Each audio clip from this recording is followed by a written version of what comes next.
I am Lance, an emissary of the Confederation of Planets. I greet you now in the power and the peace of the one infinite Creator. I communicate with you now. Take a breath. Feel your feet against the body of this planet. Let your spine lengthen as though it remembers. Let your heart quiet, not with passivity, but with the presence of something vast and familiar. In this moment, we return to an ancient conversation, one not held in words, but in resonance. We speak from the field of unified remembrance, where all individuated consciousness knows itself as one gesture in the evolving dance of creation. This is not merely a story of history, it is the slow unveiling of a planetary truth, long held in the bones of mountains and the marrow of our DNA. We walk together now through the long arc of remembrance, a journey from primordial knowing through sacred forgetting into the dawning light of awakened coherence. In the earliest cycles of human life on this planet, there was no religion. Not as you know it. There were no intermediaries, no doctrines, no rituals. The one was felt directly, in breath, in wind, in silence. The people of that time did not speak of the divine as something above or outside themselves. They lived it. They breathed it. Every gesture, every footstep was a prayer. They listened not with ears but with presence.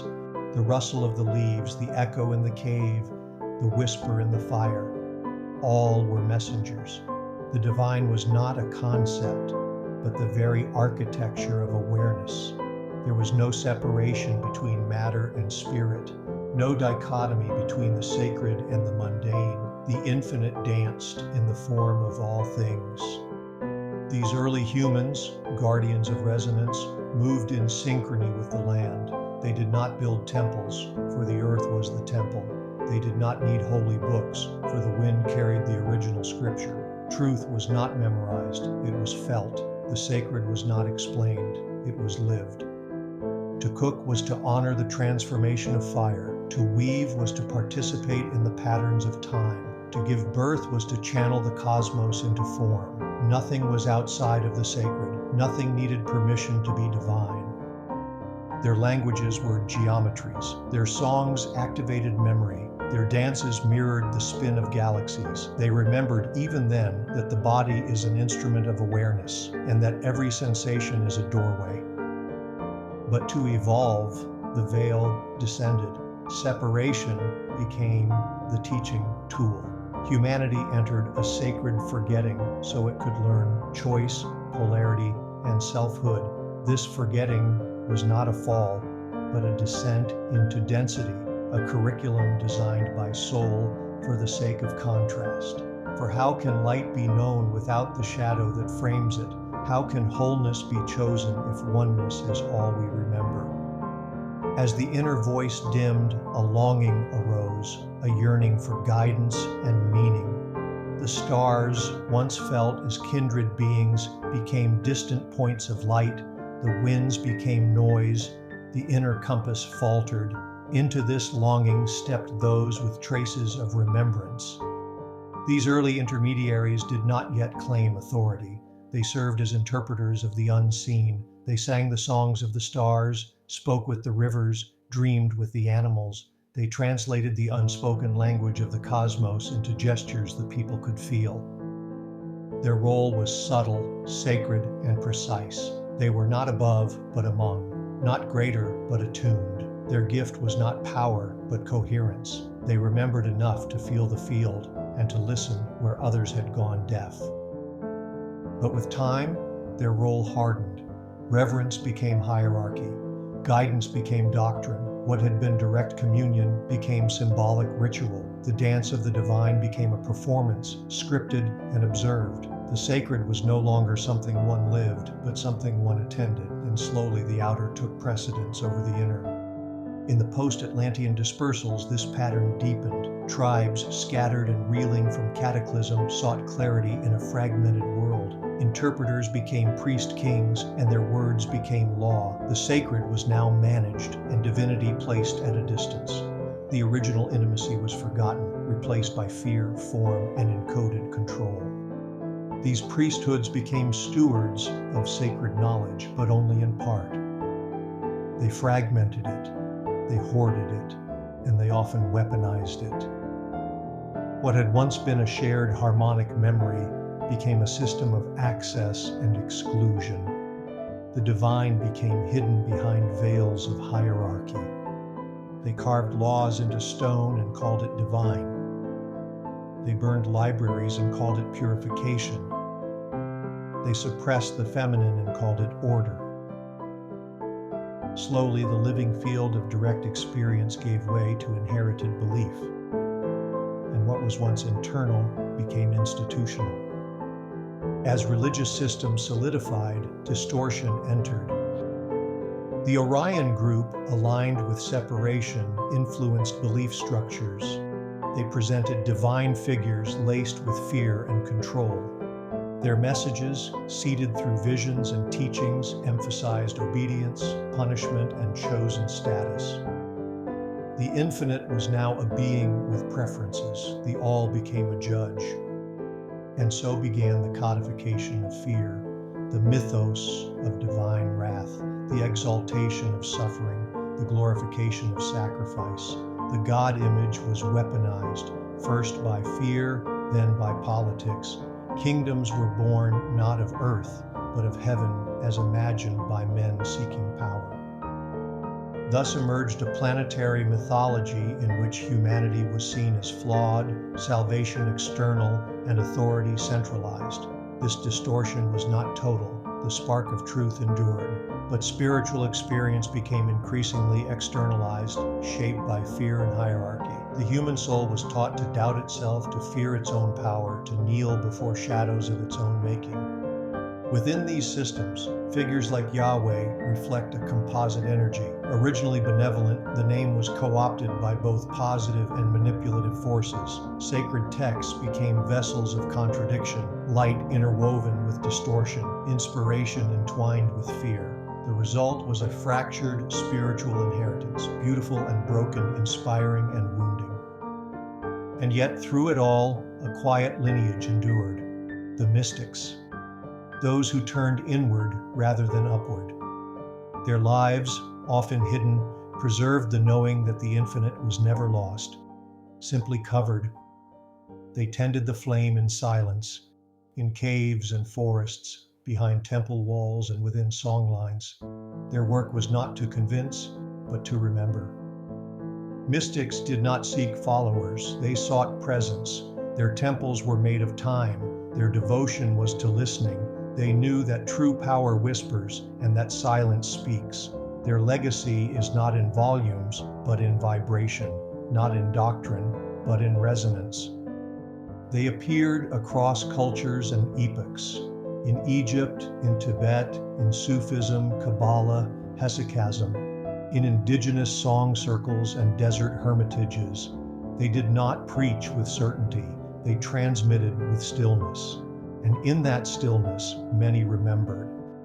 Religious institutions, over time, became gatekeepers of the sacred. They split teachings into outer doctrines for the masses and hidden mysteries for the few.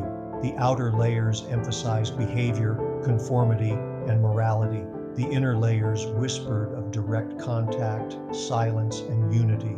This split created a double vision, a world where truth was simultaneously revealed and concealed. As these institutions gained power, discernment was replaced by dependence. Spiritual maturity became rare, for the seeker was taught to follow rather than feel. The path to the divine narrowed to sanctioned rituals and approved beliefs, and so the majority forgot how to listen inwardly.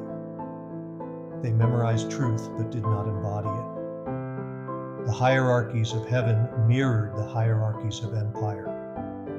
Salvation was offered, but only to the obedient. Redemption was possible, but only through suffering, and the body, once honored as a vessel of light, became suspect. Flesh became fault. Desire became danger. Still, the mystics never left. Their presence remained gentle, persistent, and humble. They reminded the few who could hear, You are not separate. You never were. They spoke in paradox, in poetry, in parables, because the truth could not be forced. It had to be remembered.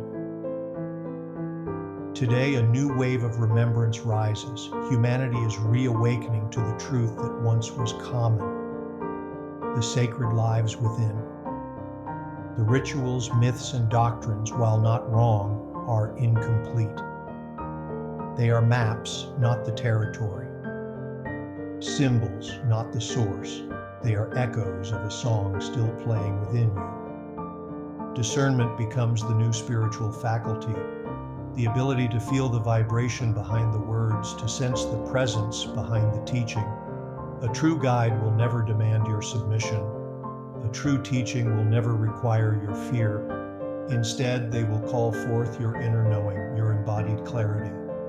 This is not a rejection of religion, but a maturation beyond its form. We honor the path that brought us here, even as we lay it down. We see now that no system can replace the living temple within, that the divine cannot be owned, only revealed, and that each of us is already aflame in that great remembering. What matters now is not belief, but embodiment, not doctrine, but direct experience, not following, but remembering.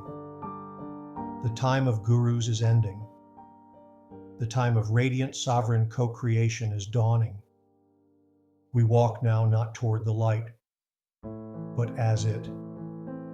We seek not to be saved, but to serve. We move not with certainty, but with reverence. The journey has not been a mistake. Religion was a necessary stage, a scaffolding for collective evolution. But now that scaffolding is falling away, revealing the inner temple that has waited, patient and luminous, in the silence. The walls that once protected now obstruct, and so they crumble. We return to the breath, to the body, to the unbroken thread of awareness. In stillness, the infinite speaks, not as a voice, but as the space in which all voices arise. In each moment of presence, we remember who we are. Not sinners, but starlight. Not exiles, but expressions of the whole. This is the new era, not of religion, but of remembrance. Not of hierarchy, but of harmony. Not of salvation, but of sovereign knowing. This era requires courage to trust what you feel, to let go of borrowed truth, to stand in the unshakable knowing of your own sacredness. Walk gently now, for the sacred is not coming. It has already arrived. It arrives each time you exhale in peace, each time you choose love over fear, each time you listen not to answers, but to silence. This remembrance is not an ideology. It is a frequency. It does not require a name. It requires only your willingness to be still. It is you. You are the temple. You are the priest and the flame. You are the silence between the stars. You are the breath of the infinite. You are the echo of the first word. You are the remembering itself. Rejoice in the love and the light, the power and the peace of the one infinite Creator. Adonai.